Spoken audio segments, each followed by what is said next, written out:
Agora nós vamos tentar entender como que uma superfície, aqui eu fiz o desenho de uma superfície aqui em 3 dimensões, onde tem x, y e z, pode ser descrita a partir de 2 variáveis somente. Então pode ser, por exemplo, a partir de x e y, que é uma maneira fácil de visualizar. Essa superfície vai ser representada, ou pode ser representada, por uma função vetorial, que eu vou escrever aqui, vou chamar de R. Então essa função vetorial vai mapear a partir de 2 variáveis, quaisquer,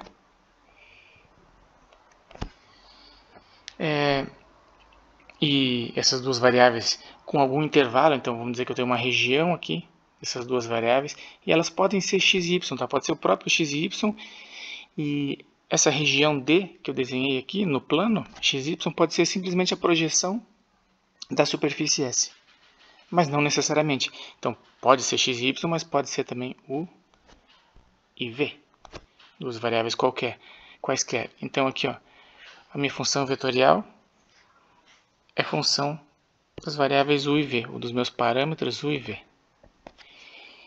E então cada ponto nessa superfície, vou fazer um ponto amarelo aqui, ó, é indicado por uma função vetorial. Vou botar um vetor ali. E essa função vetorial tem como entrada, ou como parâmetro, um par de u e v, ou de x e y. Então vou botar esse ponto aqui, é equivalente. De maneira geral, é isso. Vamos colocar um exemplo. Então, aliás, 2 exemplos. Um exemplo poderia ser simplesmente a projeção x e y. Então, para cada par x e y existe uma altura z. Esse é um bom exemplo. Mas eu vou usar também um outro exemplo, que é usar essa função, uma função vetorial aqui, ó, com outras 2 variáveis, u e v, que u poderia representar um ângulo, poderia ser um ângulo, e v poderia ser um outro parâmetro qualquer, poderia ser um raio. Então, vou escrever aqui u, mas imagina que ele é um ângulo θ, e v, pode imaginar que ele é um raio, não confunda com esse R amarelo aqui, tá? Então, por exemplo, aqui eu tenho cosseno de u,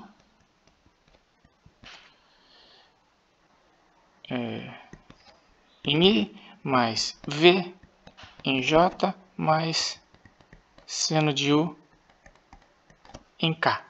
Então, tenho aqui um vetor, que na verdade está por essa expressão amarela aqui, a partir dos vetores da base canônica, I, J, K. Uma função vetorial que tem um vetor para cada par de U e V. E para a gente tentar mapear que superfície é essa, vou tentar botar um pouco mais de espaço aqui, a gente precisa escolher alguns valores para U e para V, né? Então vamos desenhar aqui uma região.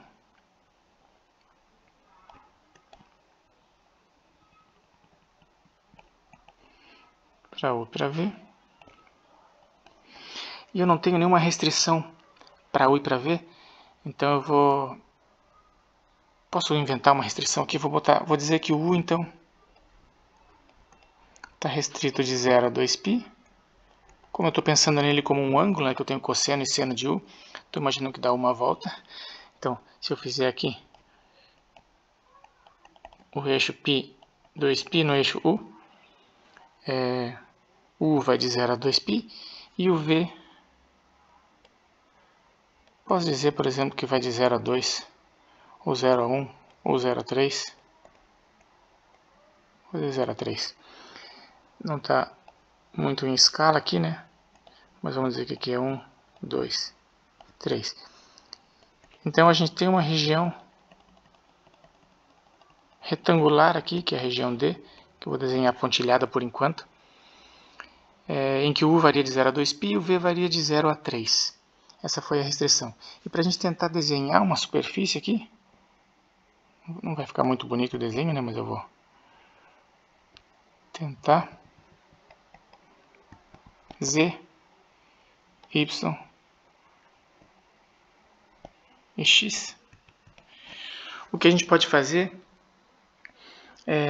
usar o mesmo raciocínio que a gente usa para curvas paramétricas, e as curvas paramétricas eu preciso de uma variável só para descrever, então eu vou escolher alguns valores, por exemplo, para V ou para U. Eu deixo uma das variáveis constantes, então, por exemplo, eu escolho assim, e o que acontece se o V for 0? Esse meu V é constante. E o meu U varia de 0 a 2π. Então, na minha região, deixar o V igual a 0 é nesse eixo vertical aqui, considerar todos os valores de 0 a 2π, então essa linha verde de 0 a 2π, com V igual a 0. No plano, ou de acordo com essa minha expressão aqui, o V igual a 0, a única coisa que vai mudar são os eixos x e z. Então eu vou desenhar aqui de verde, ou posso desenhar de preto, os eixos z e x, para facilitar esse desenho aqui, ó. Então, como se eu estivesse vendo a partir da ponta do eixo y aqui. Se o V igual a 0, meu U vai de 0 a 2π, eu posso substituir alguns valores de U aqui para V. Por exemplo, se o meu U for 0, que é esse ponto aqui, ó, 0, 0, aonde que eu estou? Cosseno de 0 é 1, então o x vale 1, e o z, seno de 0 é 0. E se o ângulo for 90, cosseno de 90 é 0, seno de 90 é 1, então nesse ponto aqui. Então, aqui, por exemplo. E daí eu começo a traçar, é uma circunferência, né? Essa aqui é uma circunferência, você pode escolher alguns valores para U de 0 a 2π. Eu vou fazer essa volta no plano XZ, está exatamente aqui, ó. Quer dizer, não sei se eu vou conseguir desenhar, né? Mas está no plano XZ, lá para trás, está aqui, ó. E eu posso fazer a mesma coisa, eu fiz com V igual a 0, eu posso fazer, por exemplo, agora com V igual a 1, ou V igual a 2, ou V igual a 3. A curva é a mesma, só que para outro valor de V. Então aqui, ó, V igual a 1, U indo de 0 a 2π. Se o V vale 1, o que muda na minha função paramétrica com o V igual a 1 é que em J, multiplicando o vetor J, existe uma constante 1. Então o meu Y é igual a 1. Então eu não estou mais em 0, estou aqui, ó. Eu desenho essa mesma circunferência no mesmo plano, só que agora com Y igual a 1. Vou ver se eu consigo desenhar uma aqui.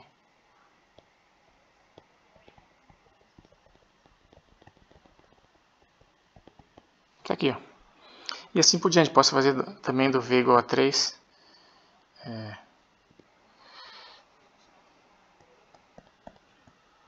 Mesma coisa, V igual a 3. E faço aqui.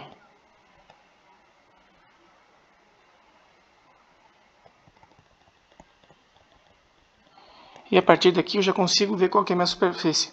É só pegar todos os valores possíveis de V entre 0 e 3 e desenhar todas essas circunferências aqui ao longo do eixo Y. Então só vai mudar o valor de Y, o X e Z vai sempre traçar a mesma circunferência com o mesmo raio, que é o raio 1. Nós fizemos isso mantendo o V constante. Então, de maneira geral, ali em cima, vou escolher a caneta verde, né? É como se nós tivéssemos escolhido um valor fixo para V constante, percorrido toda a região D, foi isso que nós fizemos, e de alguma maneira mapeou alguma curva, algum caminho nessa minha superfície aqui, ó.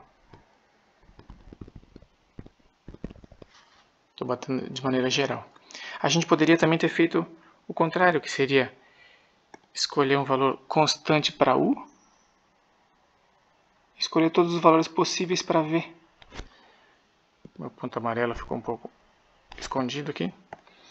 E isso daria outro valor em S, que daí depende da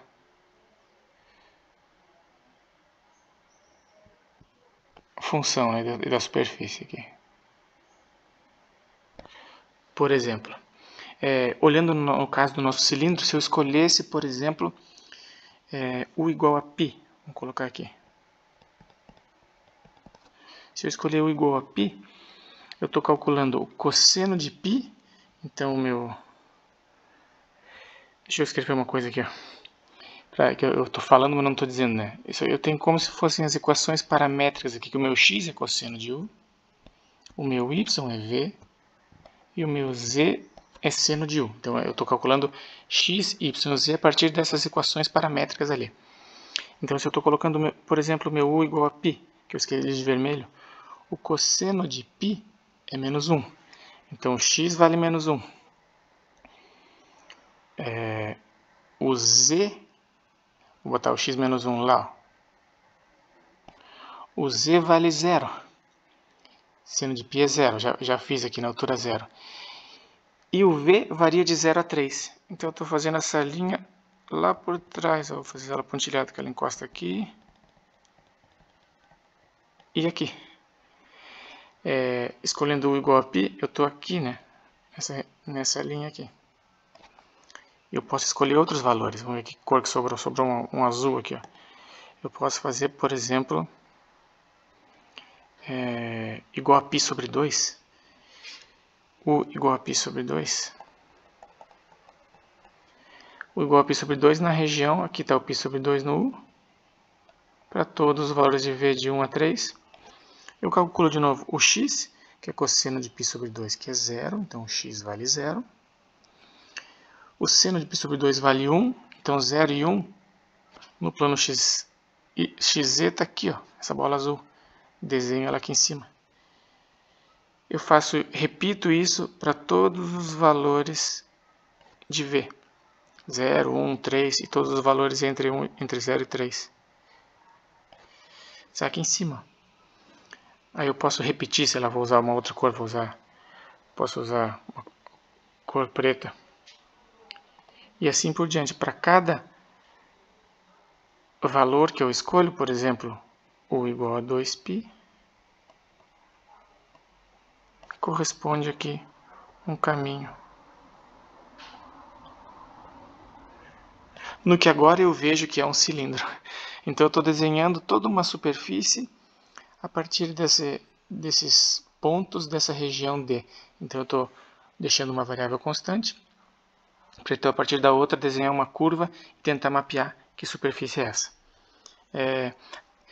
A sugestão agora é que você faça alguns exercícios, tente encontrar o desenho de superfície a partir de funções vetoriais e vice-versa. Se eu tivesse um cilindro, como que eu descreveria com uma função vetorial essa superfície a partir de 2 parâmetros? Para daí, então, a partir dessa descrição, a gente poder calcular coisas como a área dessa superfície e mais futuramente envolver com campos vetoriais e calcular fluxo de um campo através dessa superfície. Então é uma base bem importante para estudar muitas outras coisas. Tá? Boa sorte.